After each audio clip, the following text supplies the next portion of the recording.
Today, next few minutes, I'm hoping to demonstrate with this ball how little I know about you.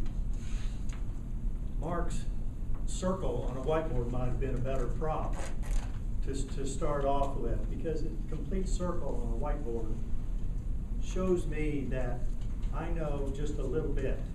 I call it partial arc thinking. I just know a little sliver of that pie. And it really is frustrating. I really would like to just be no more. As I look at this, sometimes it doesn't seem possible. I would be better off looking into a crystal ball, trying to see what you are all about. That's the way it is. But at the same time, you don't know that much about me.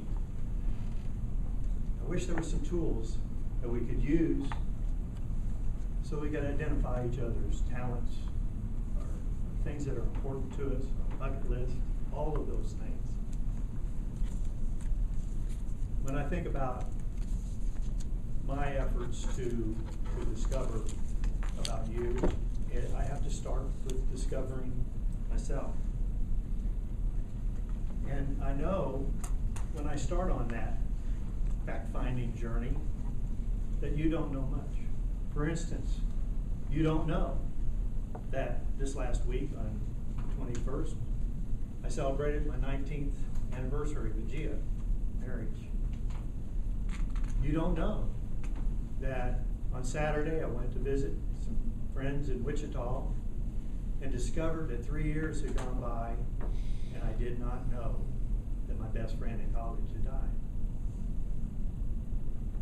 You don't know that this week that my family business that had been in business since 1946 in Lenexa, Kansas, closed its doors.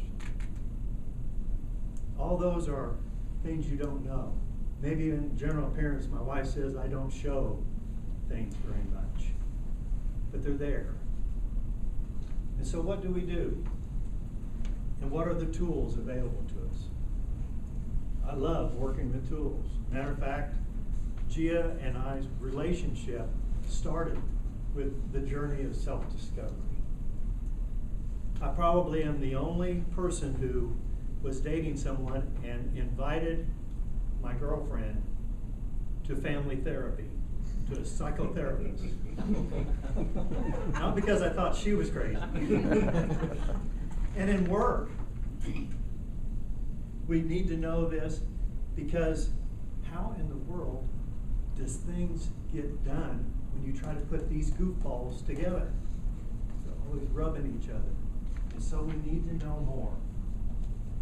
And in a sense, as long as I can remember, I've been tested on the ACT or whatever, all those tests. I remember in 8th grade, they gave a test to find out more about myself. But since then, Gia and I have worked with several. There's the standard Myers-Briggs, ACT.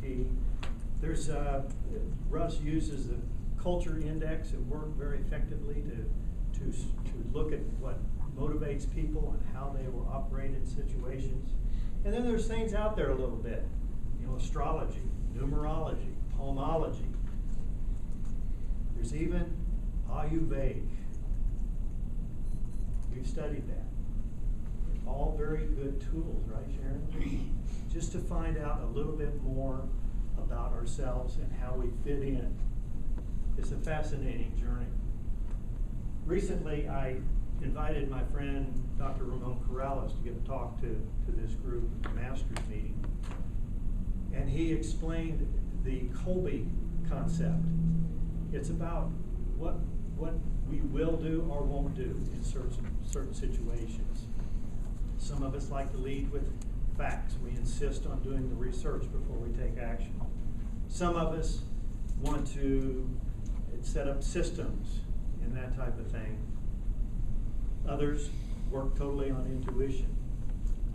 Myself, I usually like to grab some tools and just start tearing things apart and see if I can get them back together. But through all these tools, the thing that is most intriguing to me right now is watching certain things come together. see it in my work. I definitely see it here. We have a great officer team that has developed up out of several officer teams before that. You know, with Maureen's presidency, Russ's, and now Jesse's. When I work with this team, and I think you feel it, it doesn't feel like we're being coerced, carried, or manipulated. It's a great deal. Now, maybe manipulate a little. But it seems like what drives us most is that passion to lead with love, purpose, and action. It is so fun to see things come together. What about the Royals? That's what's got this town on fire. I was in the World Series game in 1985, saw it then, and literally I was one of those who just lost interest in baseball. They lit it up in town here. And what goes on to put all that together almost blows the mind when you think about all the things that have to happen. And it does happen.